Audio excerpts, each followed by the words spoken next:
107.3, Pittsburgh's number one for hip hop and R&B, Pretty Kitty on your radio. We are approaching Black History Month. Of course, Black History every day, 365 days in my world.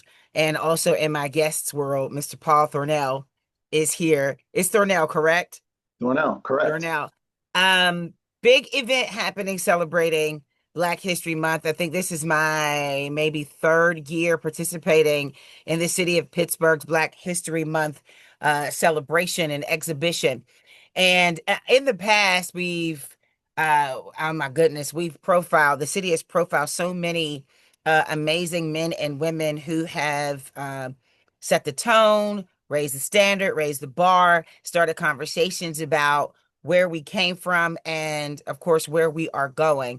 And I'm going to say that this particular journey is a journey that I will be taking with you because we're talking about the Vashon family, Vashon. And Paul's here to talk about why the city of Pittsburgh chose to recognize the Vashon family, who the Vashon family is to him, and what we need to do, not only as the city, but also the Black community in the city of Pittsburgh, how we need to embrace this exhibit. So we're going to learn today. Shouts to the city of Pittsburgh, AARP, and City Parks. Paul, you and I talked off mic. Yes. How this started and how we're even having this conversation today. And Great. It started from roots. Yes. Let me just add this. My husband, he did the same thing that you're about to say you did to get us here to this point. He went back and found his roots. And I was just like, wow. And so now he's getting me into it. But tell your story. How are we here today talking about your family? Excellent. Well, first of all, we are here today because you are interested in hearing about this. So, Absolutely. irrespective of whatever I have done, there is no platform but for that you're providing. So, thank you so much for that. And of course, thank you for starting the conversation. I'm Paul Thornell. I live in Washington, D.C. I've lived here most of my whole life. I trace back as a descendant of Vashons. These are my family members. And I was I was 4 years old when Alex Haley's Roots aired in what I believe was the February 1977. So we're coming up on the 50th anniversary. Of course, the book was written some years before that. and I read the book when I was old enough to do so. But for me, I was transfixed by the story. And at a young age, my parents tell me I sat in front of the TV, as many Black and white families did at the time, over the 7-night episodes. And it really kind of just spurred something in me. I had the amazing opportunity, fast forwarding to 1981. There was Roots, and then there was Roots the Next Generation, which was sort of following right. generations after emancipation, carrying through till Alex Haley did his own search. And it aired once on television and then re-aired. And my father, I'll never forget, it was the summer of 1981, and my family went to a benefit for the organization AfriCare. And he was on the board there, I believe this is right, he was on the board with George Haley, who was Alex Haley's brother. George Haley was a longtime Washingtonian, and my dad got to know him through the work they did with AfriCare. And so the night of the final showing of Roots the Next Generation, I had the chance to watch it with George Haley in the kitchen of the annual dinner of AfriCare, because he didn't see it the first time. And this is 1981, so there's no record kind of a TiVo, TiVo. Right. You miss it, right? And this is George Haley. This is the brother of. This is your family, right? This is your He traces back to Kunta Kinte, seven generations. So, and I'm sitting next to him watching, and he was truly, he's since passed away, among the kindest individuals I've ever met in my life. He indulged this 9-year-old who, I was watching, and I was closely locked in, so I wasn't talking a whole lot. Hmm. But for me, that just the whole moment that was depicted on TV of Alex Haley kind of going back and sort of finding evidence of his ancestors and that kind of thing just really prompted me to start asking questions. And so my family, every summer, we would go with my grandparents and cousins to a beach home on New Jersey shore.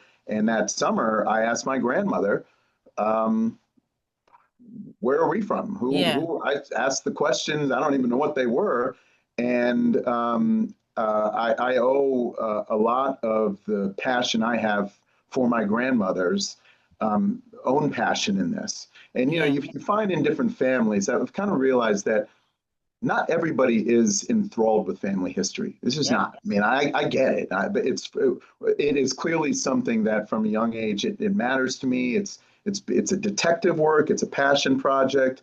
You overlay history with the personal stuff.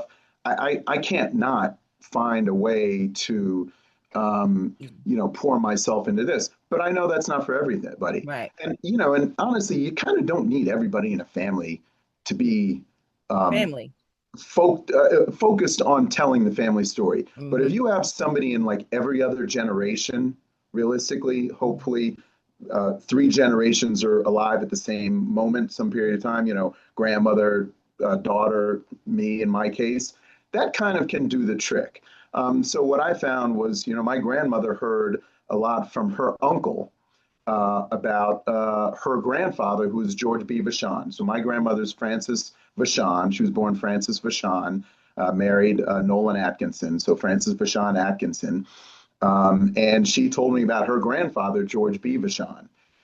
And she opened up really just a world for me that has enriched my life so much. And there is a considerable Pittsburgh tie to it, which I'm, thrilled to be able to celebrate. Hmm. Where, how will Pittsburghers recognize that tie? Where, like the Vashon name is familiar to a particular business, organization. Like, how did it evolve from what area to this area, if that makes any sense? Yeah, well, so John B. Vashon, Yeah. who's my great great great grandfather, Uh-huh. he served in the War of 1812. He was, as near as he was born free. Uh-huh. His father was a white man, George Vashon, Captain George Vashon. I refer to him as he was captain of the U.S. Army, Hmm. and his mother, Fanny Vashon, was appears in the 1810 census as a free black and the head of the household, but she has the last name Vashon. I don't know specifics, but my suspicion is that she, upon giving birth to Captain George Vashon's children, perhaps she was freed and took the name, but nonetheless, she does appear as a free black and head of a household, which is Okay. significant. This is in Virginia, by the way. Yeah, yeah. So he fought in the War of 1812, and one of the moments that I think kind of solidified for John B. Vashon and his descendants was that he was captured.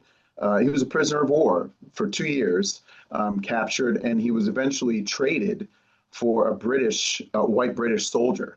Wow. And so that moment for him kind of made a clear statement to the world that he was equal to a white British soldier.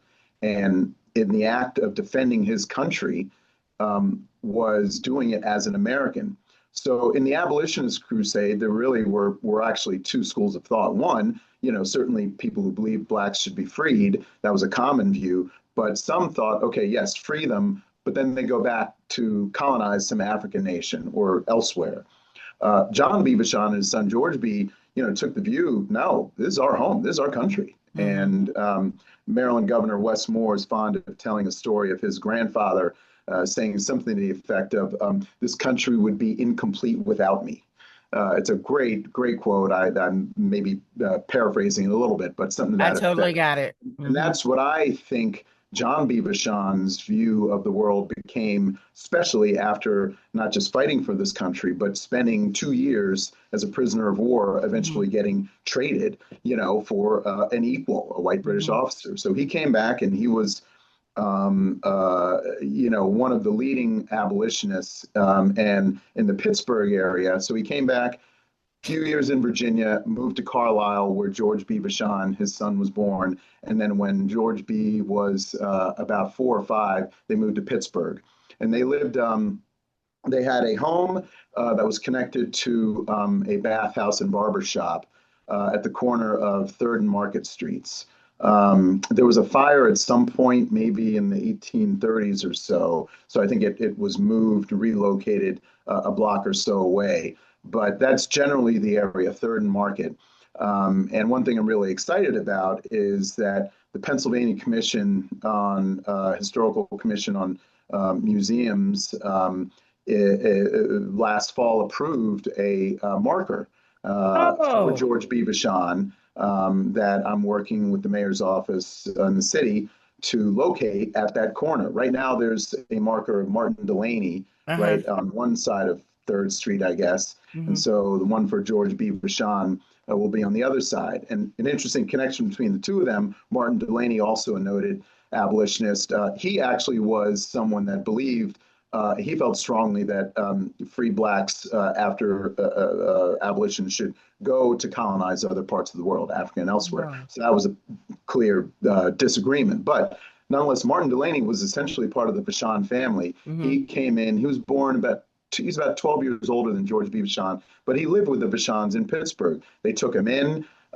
He was educated with George B. Vashon. He was very much a mentor or a mentee of John B. Vashon and a peer of George's. And so I raised that because I saw the Martin Delaney marker probably about 20 years ago, and I've always known through my research that he was very much part of the Vashon family orbit in those years. And that kind of got me thinking, well, why shouldn't George B. Vashon have a marker? And so Right. um, uh, I went through the process of applying and so appreciative that the Commonwealth decided to approve it. But where you can see and understand and appreciate the imprint that the Vashons had in Pittsburgh.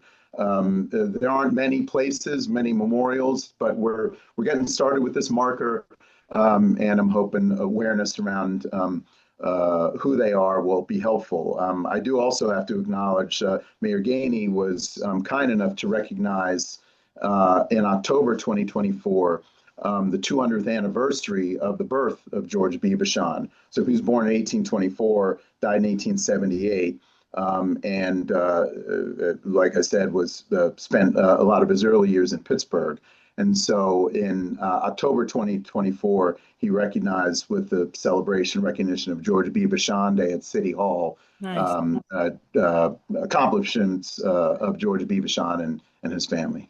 Wow, something for you to be proud of. I mean, just to Oh, know absolutely. that, this is a name that, a lot of people take their last names, and some of them say, "Oh, it's just my last name," or some people like my family, of course, I have Browns, and then my husband's family is Jones, and they're from Lancaster, PA, Mm. and I take pride in that Jones name, and you should take pride in your family name because it just tells a story of where you're going or where you've been and where you're going. And I think that it's just fascinating that just that one moment that you had with Mhm. Mr. Haley and just sharing his story with you and you having that ability to watch it together and it just sparked that curiosity in you like, I Oh, want it to know did. where we've been, like It where we did. come from. And a lot of people don't ask those questions. And I want to say, and we don't have a lot of time, and I wish we Yeah. did, but with the celebration and the reception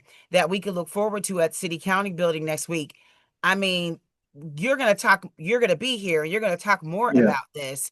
And they're gonna be artifacts, and what can we expect at this event, at the reception? Yeah, well, I think it'll be helpful to put a spotlight on the different ways that George B. Vashon contributed Yeah. during his life and through the lives he touched. Briefly, he was an incredibly accomplished educator, lawyer, abolitionist. and writer.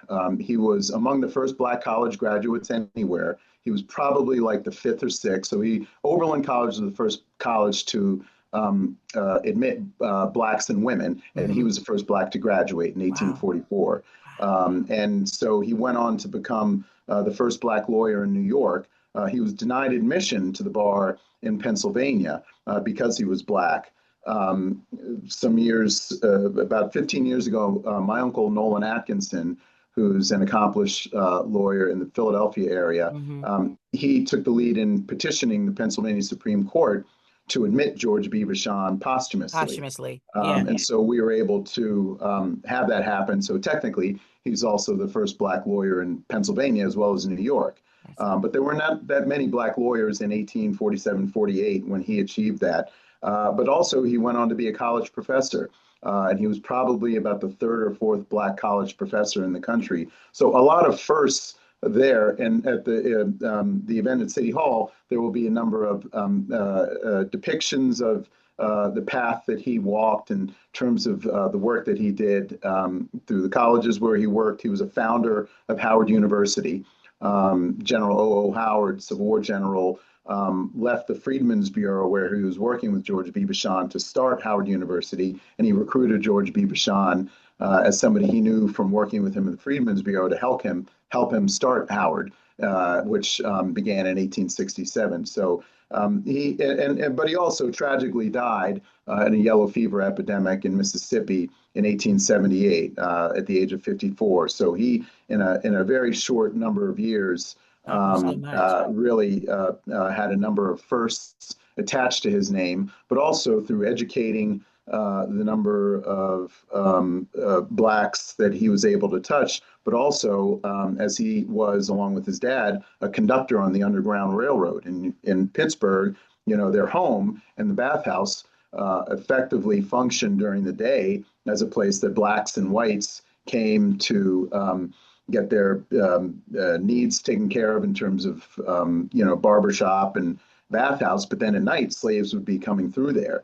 And so this was something that was a real distinct way that the Vashons in Pittsburgh did what many Blacks around the country were doing, and contributed to that effort. So those are some of the things that we'll have at City Hall. And it's a story that is, in my view, worth telling, but it's also reflective of so many other Black families in this country where I think oftentimes history books conflate the incredible achievements of many Blacks in a small number, Hmm. right? I mean, we see that oftentimes with the very appropriate recognition of some of the premier names we'll see, whether it's Frederick Douglass or Harriet Tubman, but there is a longer list. And I Yeah. think sometimes reflexively we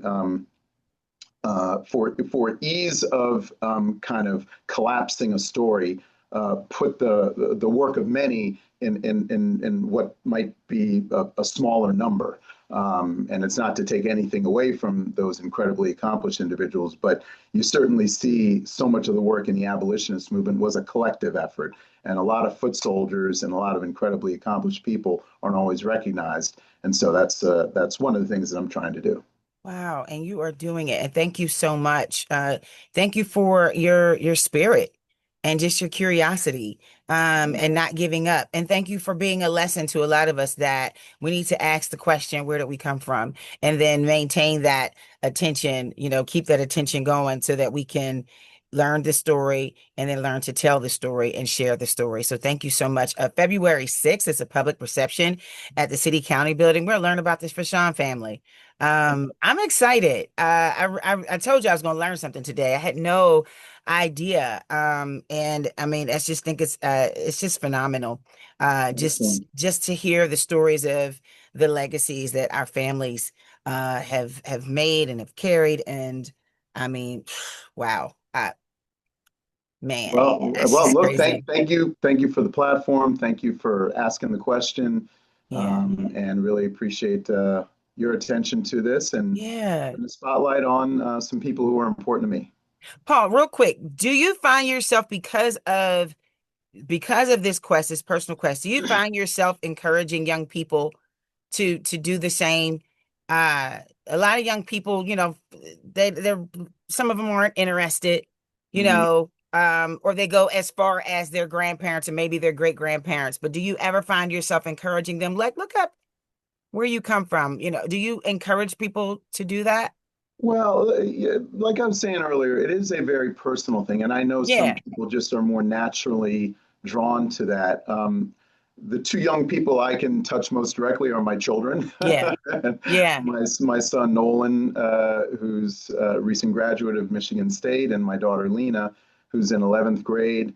When they were babies, I know one way that I could put them to sleep really quickly was telling them the story about the Vashons. yeah, And I yeah. would go as far back as I could to my great great great great great grandfather Simon Vashon, who came over from Ireland, and I would trace down from there, and I would tell them. Now, I think at different times they were actually listening because they can recite it back to me, but I do have to acknowledge it was often a trick just to get them sleeping Just to get as I was rocking them and giving them a bottle of milk. I have certainly tried to share with my children, who are obviously Vashon descendants. yeah, But I also know that this is something where people have to come to it on their own. But I also appreciate, it can be very daunting, hmm, right? The idea, and it's sort of like, don't